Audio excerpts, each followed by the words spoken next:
Hiya, Ben here for the Maths Centre for Excellence at City College Plymouth. Welcome to episode 23 of Is It Maths or Is It Magic?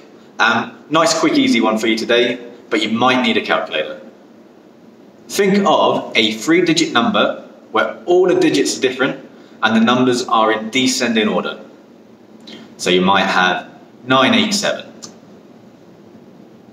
Done that?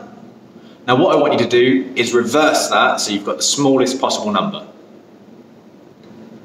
And then take that small number away from your big number. And you'll have a new number. Done that?